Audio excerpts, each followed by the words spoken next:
हिंदी प्रेमी YouTube channel में आप सभी का हार्दिक स्वागत, अभिनंदन। आज के इस कड़ी में हम सभी हिंदी के प्रमुख निबंधकार और उनके निबंध के बारे में जानने वाले हैं। आचार्य रामचंद्र शुक्ल।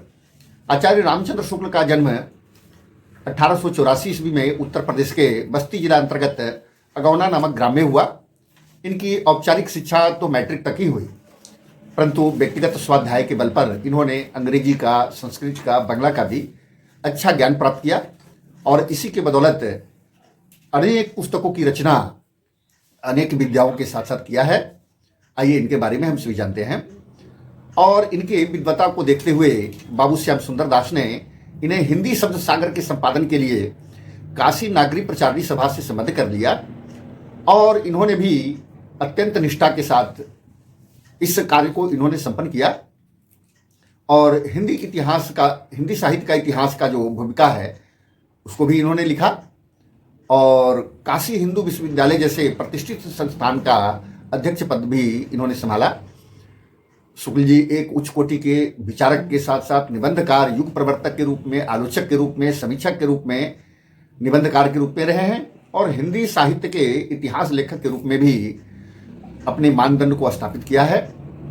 और इनका जो निबंध चिंतामणि भाग 1 और भाग 2 में संकलित है ही, इसके अलावे विचार विधि में भी संकलित है, रस मीमांसा में भी निबंध इनका संकलित है। सूरदास, तुलसीदास और मलिक मोहम्मद जायसी पर जो काव्य विस्तृत समीक्षाएं लिखे हैं इन्होंने प्रस्तुत किया है। सूरदास के भ्रमर गीत का भी संपादन करने के साथ साथ जायसी ग्रंथावली का भी संपादन एक विस्तृत भूमिका के साथ में इन्होंने किया है और इनका हिंदी साहित्य का इतिहास 1929 में प्रकाशित हुआ और जो आज भी सर्वश्रेष्ठ ग्रंथ के रूप में मान्यता प्राप्त है। तो इस तरह से आचार्य रामचंद्र शुक्ल और दूसरे नंबर पर आचार्य हजारी प्रसाद द्विवेदी, जन्म इनका 1907 में हुआ और इन्होंने हिंदी और संस्कृत के ललित निबंधकार के रूप में माने जाते हैं और महान गद्य लेखकों में से एक है और इनका जो क्षेत्र है व्यापक क्षेत्र रहा है और संस्कृत के भी और हिंदी के भी महान विद्वान के रूप में ये जाने जाते रहे हैं। एक ख्याति प्राप्त उपन्यासकार, निबंधकार, समीक्षक के रूप में रहे हैं और इनका जो संकलन है वह अशोक के फूल, विचार और वितर्क, कल्पलता, विचार प्रवाह, कूटज, आलोक पर्व और हिंदी साहित्य की भूमिका, हिंदी साहित्य का आदिकाल, हिंदी साहित्य, सूरदास, कबीरदास, नाथ संप्रदाय, कालिदास की ललित योजना, मृत्युंजय, रविंद्र, साहित्य का मर्म, प्राचीन भारत के कलात्मक विनोद, मध्यकालीन धर्म साधना, सहज साधना, इस तरह से अनेक इनकी कृतियां भी है। तीसरे नंबर पर बाबू गुलाब राय। इनका जन्म 1888 में हुआ और ये भी बहुमुखी प्रतिभा के धनी थे। बाबू गुलाब राय एक सफल अध्यापक के साथ साथ गंभीर चिंतक हैं, मनीषी, दार्शनिक, जागरूक संपादक, श्रेष्ठ समीक्षक, सफल निबंधकार के रूप में माने जाते हैं और इनकी जो निबंध संकलन है, मेरे निबंध, मेरी असफलताएं, फिर निराश क्यों, इस तरह से इनके प्रमुख जो है संकलन है। चौथे नंबर पर कुबेरनाथ राय।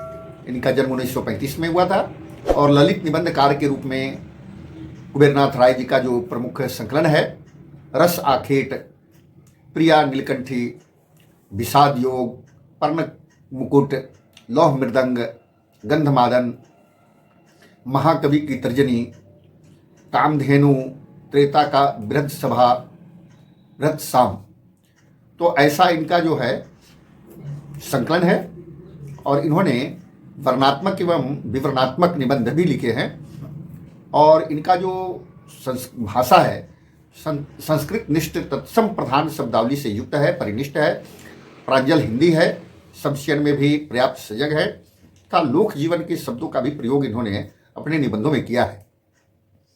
और 5वें नंबर पर आते हैं विद्यानिवास मिश्र। व्यक्ति व्यंजक निबंधकारों में विद्यानिवास मिश्र जी का महत्वपूर्ण स्थान है। भारतीय संस्कृति के प्रति इनकी आस्था एवं अद्भुत पांडित्य के साथ साथ भावुकता इनके निबंध में स्थान स्थान पर झलकती है। एक ललित निबंधकार के रूप में मिश्र जी ने हिंदी पाठकों पर अमिट छाप छोड़ी है और इनकी जो प्रमुख रचना है चितवन की छाह, कदम की फूली डाल, तुम चंदन हम पानी, आंगन का पंछी और बंजारा मन, मैंने सिल पहुंचाई, बसंत आ गया पर कोई उत्कंठा नहीं, मेरे राम का मुकुट भींग रहा है, हल्दी दूब, कटीले तारों के आर पार, कौन तू फुलवा बिननहारी, कौन तू फुलवा बिननहारी। और इसके अलावे हिंदी शब्द संपदा, पाणिनि व्याकरण की विश्लेषण पद्धति, रीति विज्ञान को भी आपने लिखा है। और छठे नंबर पर आते हैं हरिशंकर परसाई, और यह भी हिंदी के अच्छे व्यंग लेखक हरिशंकर परसाई जी ने समाज के राजनीतिक, धर्म आदि के क्षेत्र में भी व्याप्त विसंगतियों को अपनी व्यंग रचनाओं में व्यक्त किया है और इनके व्यंग अत्यंत चुटकीले एवं प्रभावी होते थे, जिनका उद्देश्य विसंगति को दूर करना रहता था और व्यवस्था में सुधार लाने का चेष्टा करते थे। तो इस तरह से सामाजिक विषयों पर इनका जो लिखा गया व्यंग रचना है वह भी बहुत प्रचलित है। और इनका जो प्रमुख रचना है विकलांग श्रद्धा का दौर, सदाचार का ताबीज, बेईमानी की परत, तब की बात और थी, शिकायत मुझे भी है, ठिठुरता हुआ गणतंत्र, वैष्णव की फिसलन, पगडंडियों का जमाना, निठल्ले की कहानी, सुनो भाई साधो, और अंत में भूत के पांव पीछे। इस तरह से हरिशंकर परसाई जी का ये प्रमुख रचना थी। तो आज की कड़ी में इतना ही। आगे की कड़ी में हम सभी और भी जो हमारे अच्छे अच्छे निबंधकार हैं उनके निबंधकारों के बारे में, उनके निबंधों के बारे में जानेंगे। आज के लिए इतना ही। बहुत बहुत धन्यवाद, आभार।